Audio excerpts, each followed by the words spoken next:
And they delivered that cable to the USGS at 4:30 that same afternoon.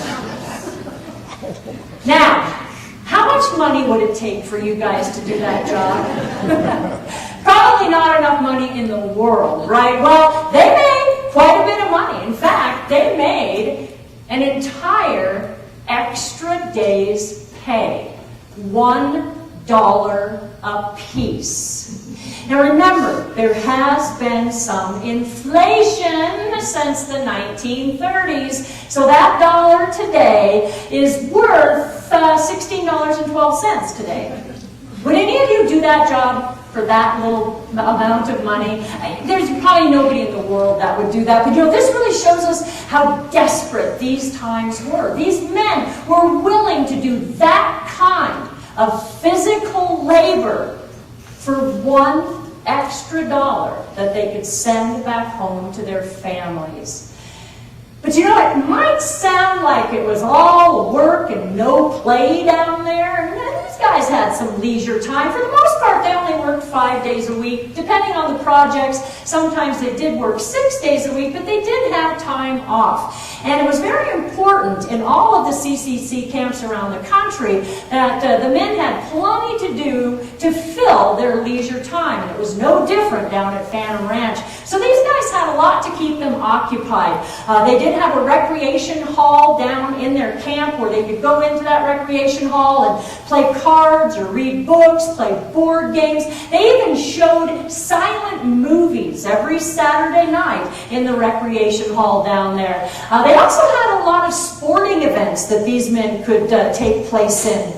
They had wrestling. They also had baseball teams. Now, every company at Grand Canyon had their own baseball team. This is actually a rival team. This is Company 819 that was stationed up on the South Rim. So they had sporting events that they could participate in. They also had their own band down at Phantom Ranch. The blacksmith was quite a musician, and he taught music lessons to the men, and they formed their own Phantom Ranch band.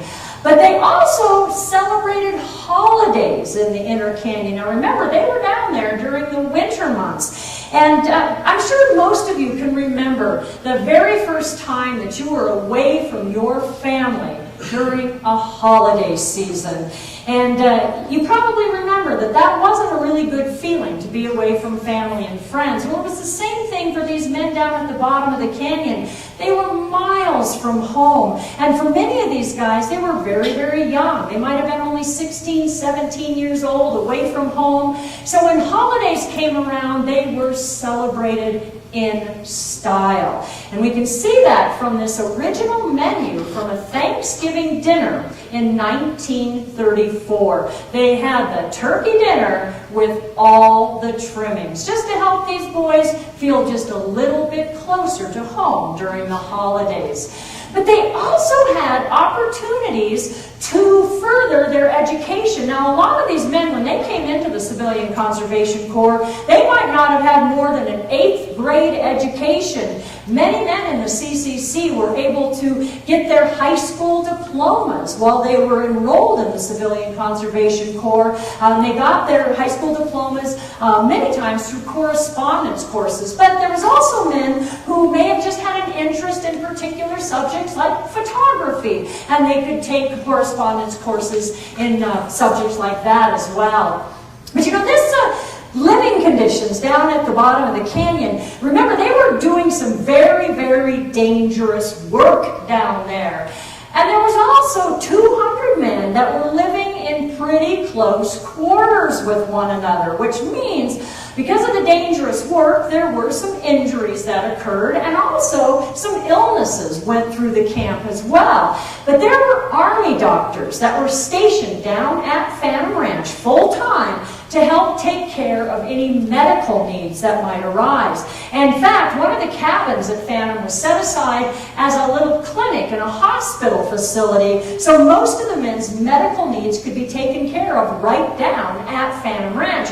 But over the 3 winters that Company 818 was down there, there were 37 men that were either so badly injured or so that they had to be evacuated from the canyon and taken to the nearest Army hospital, which was in Prescott, Arizona. Now, of course, back then, they did not have helicopter technology to get people out of the Grand Canyon, so meet the camp ambulance. This is Old Jim. Now, Old Jim was a mule that was set aside just to evacuate sick or injured men from the bottom of the canyon. And Old Jim was chosen for a couple of reasons. One is that he was very sure-footed, but also he was extremely fast. He could get somebody out of the Grand Canyon in just under 4 hours. Now, the blacksmith that worked down there, he was a multi-talented man. Not only was he a musician, but he also fashioned this bed or this litter that attached to Old Jim's saddle. And ironically enough, the very first patient to test that litter was the blacksmith himself. He developed appendicitis, and he was evacuated from the canyon. He had his appendix removed, and 6 weeks later, he returned to work at Phantom Ranch. So Old Jim, he did his job very well 37 times in those 3 winters that those men were at Phantom Ranch. Well, you know, by the time the spring of 1936 rolled around, Company 818 had, for the most part, finished all of the projects that the Park Service had wanted to have done. So before they pulled up stakes of their camp to move back up to the North Rim for one last summer, Company 818 did one last project. And what they did was to begin to plant cottonwood trees in the area where their camp was located. Well, we're going to fast forward in time just a little bit, and I'm going to show you a date that as soon as you see this date, something is going to come to mind very quickly for most of you. December 7th, 1941. That, of course, was the day that the United States entered into World War II. And a lot of the young men who had worked so hard with the Civilian Conservation Corps, well, they went off to fight a very different kind of battle. And by 1942, the last of the Civilian Conservation Corps camps were closed. But over the 9 years that the CCC was in existence, it had more than accomplished its goals, because it had put to work more than 3.5 million young men. It had helped our natural resources on our public lands. It had also helped to stimulate the economy of this country, and it brought back hope to an entire nation.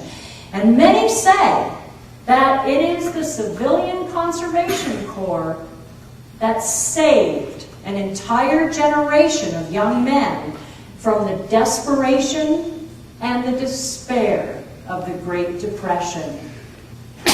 But you know, today, most of the men of the Civilian Conservation Corps are gone, but their legacy lives on. You can go down to Phantom Ranch today and you can still see the fruits of their efforts down there. You can still see that beautiful stone and wood mule corral that the Park Service is still using today for our trail crew. Also, you can walk the 2-mile river trail. Thousands of people do this every year, enjoying the beautiful views along that trail just above the Colorado River.